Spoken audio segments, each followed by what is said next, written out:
Il y a trois défis maintenant qui sont face à Tsahal, en consolidant le nord que nous tenons bien sous contrôle. C'est d'abord évidemment commencer à s'attaquer au centre et au sud. C'est aussi s'attaquer plus aux tunnels. Nous avons détruit les tunnels les plus faciles à détruire. Maintenant, il y a des tunnels beaucoup plus compliqués, plus profonds, plus protégés, qui vont poser un problème sur le plan technologique.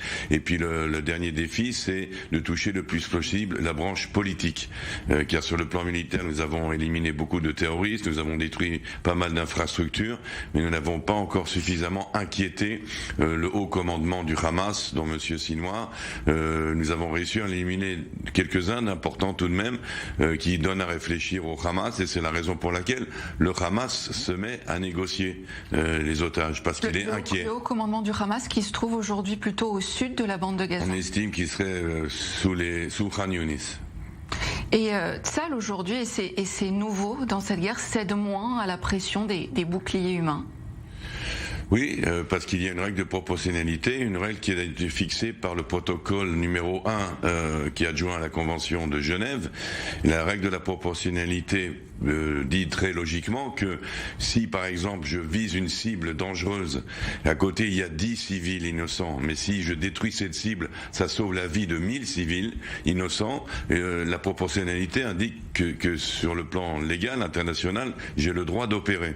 C'est donc le nombre de dommages collatéraux par rapport au nombre de vies sauvées si on détruit une cible très très dangereuse avec des missiles importants, des explosifs. Donc dans certains cas, nous n'avons pas le choix. Si on prend l'hôpital Shifa, qui est un exemple qu'on apprendra dans les livres d'histoire militaire encore longtemps, c'est incroyable le peu de dommages collatéraux qu'il y a eu, vu la complexité de l'opération. Entrer dans un complexe, un CHU, un complexe hospitalier énorme, et n'éliminer que les terroristes et ne s'attaquer qu'aux intérêts terroristes en laissant l'hôpital fonctionner, en assistant le personnel médical à évacuer ceux qui peuvent être évacués, à continuer à soigner par exemple les prématurés avec des incubateurs, ceux qui peuvent être soignés.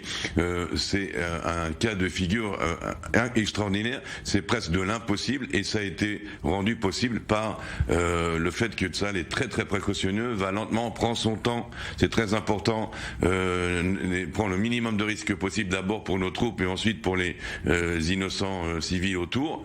Et donc, dans l'ensemble, il y a des dommages collatéraux, c'est une guerre, on ne peut pas ne pas avoir de dommages collatéraux, c'est ridicule de penser que ce soit possible lorsqu'on est en état de guerre. Et le plus grand dommage collatéral pour l'instant que moi je vois, c'est nos 1200 personnes massacrées dans les villages frontaliers.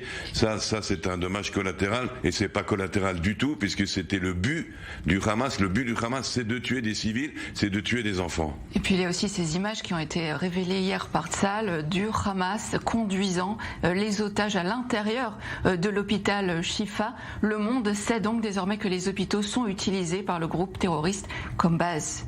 Oui, et il y a des témoignages de plus en plus nombreux de gens qui ont travaillé dans ces hôpitaux, inclus des médecins étrangers qui étaient là en stage ou en séminaire, qui, pour le crédit, dirons-nous, de certains employés du personnel médical, vivent sous la terreur. En fin de compte, la plupart des médecins, à moins qu'ils soient eux-mêmes des gens du Hamas ou des gens radicalisés, la plupart des médecins et des aides-soignants de ces hôpitaux vivent sous le règne de la terreur. Ils ont peur tout simplement des terroristes qui se trouvent dans l'hôpital, obéissent aux ordres parce qu'ils n'ont pas le choix.